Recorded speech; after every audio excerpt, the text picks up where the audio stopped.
beautiful day, and I just want to thank God for allowing me to see this day. It's quite sunny, and that's why I'm in sunglasses, but it's also windy. I guess you can hear it in the video. Me, I can just feel it. It's quite windy. Even behind me in this banana, you can see the leaves blowing left, right and center. In our last video, we talked about a food garden, or what some of us refer to as a kitchen garden. As you can see, we already have some fruits that are ready. Very nice tomatoes which have kept us for the whole month. We also have planted pawpaws which we will transplant. Those are tomatoes. Then we have an avocado tree also which we will transplant. Spring onions. We have vegetables, dark green leafy vegetables. That is muchicha. Inside the same sack with the vegetables, that's a pawpaw. Then we have this nice vegetable which is very popular among those in the western part of Kenya, called morenda. Then we have the spring onions again, and this is pilipili hoho. Pilipili hoho, that's green pepper. Then we have the popular vegetable as well, the green leafy vegetable, managu, which is very common among Kenyans. So as you can see, they are all planted in leftover material. These are sacks from cement, and that is a tin from water. Good for every African mom to have. Even with the smallest land or space that you could have, you could be able to feed your family fresh foods all the time. In today's video, we are going to talk about another type of farming, where we are going to talk about rearing of small animals, which could be rabbits or chicken. But in this video, we are going to be very specific on rearing chicken. This is good if you have a small space, even if you have a large one, but for the purpose of saving for your family's kitchen budget, and also if you are able to look at the economy as it is going now in Kenya, you can be able to save and buy other foodstuffs. It's also a good source of protein, and you don't really have to have money if you already have it in your farm. So I dare you with my statistics that in every African home, especially in the rural areas, 99.9999 of the African women keep chicken.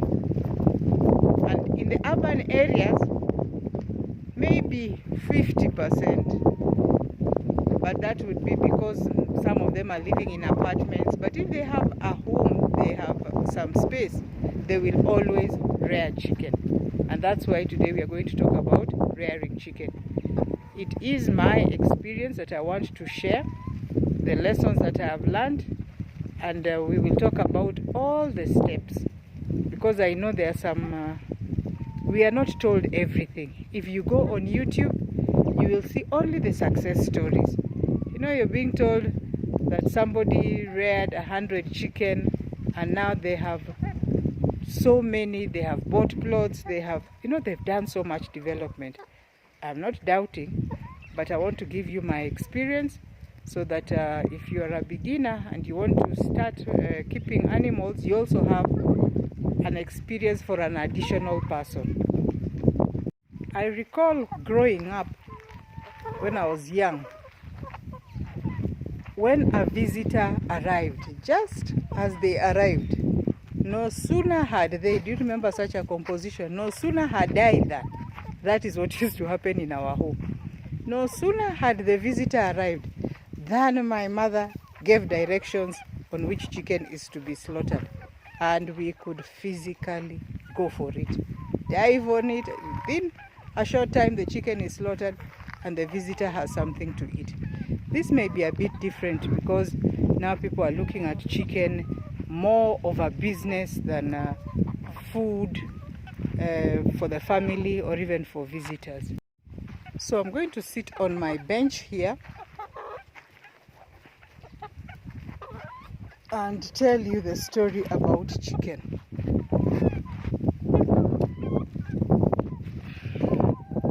I hope it's clear.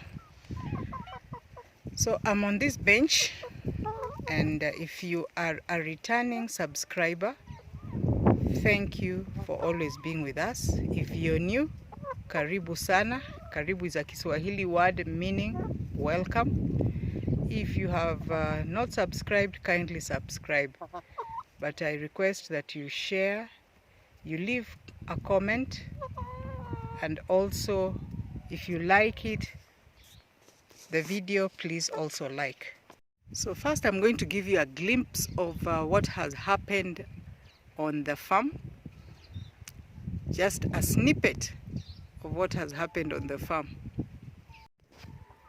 And so one of the problems that we have had is about the growth of this chicken.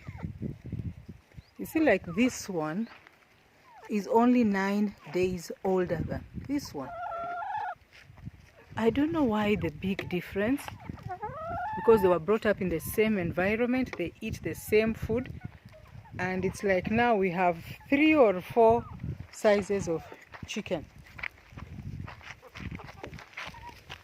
So you really also have to be careful about where you buy them, because these are supposed to be improved chicken, so we are told. But as you look at them, I don't know whether, you know, some of them look so indigenous. They are so different, just even from their feathers. You know, like this one is long, and this one as well. This cock here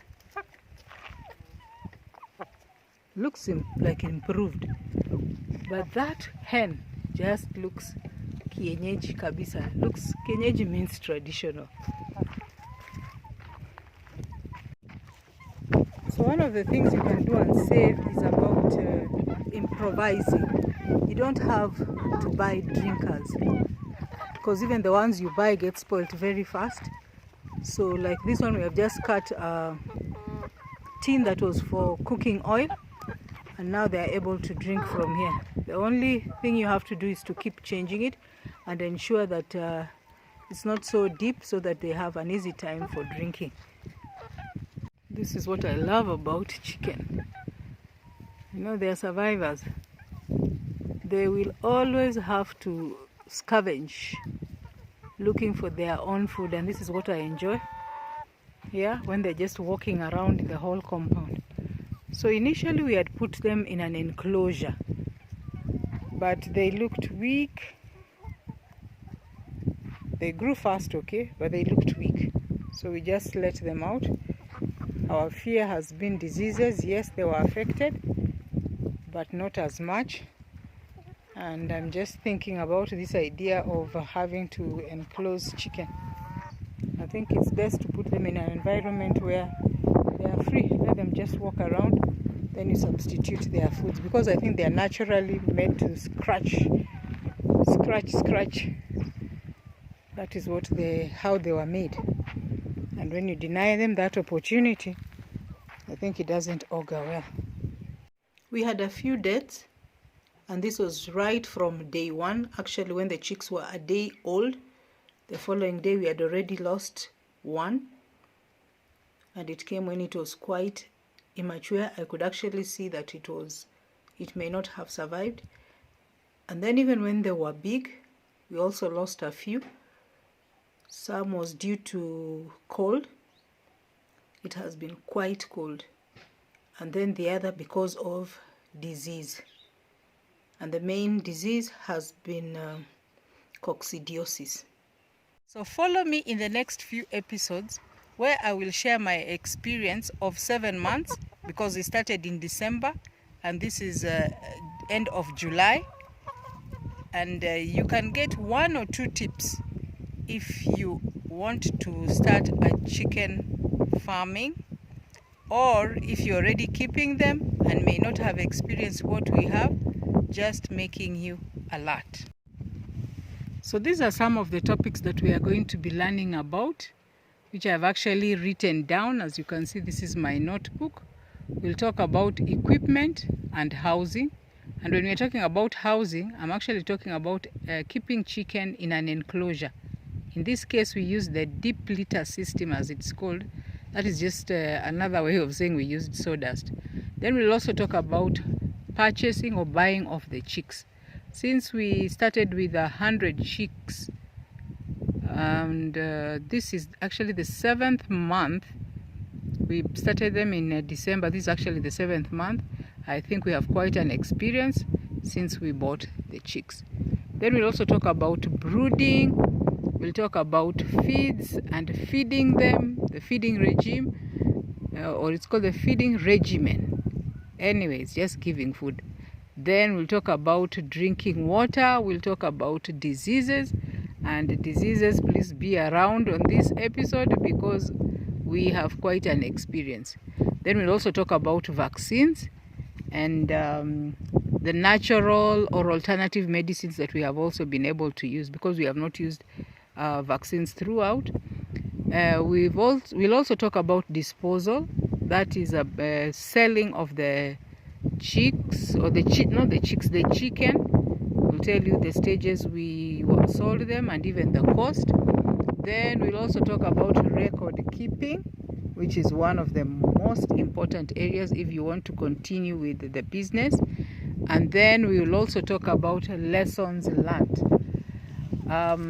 7 months is a good period for us to be able to share our experience. So be with us, and thank you for watching to the end. I hope you have learned something. We'll see you in the next episode.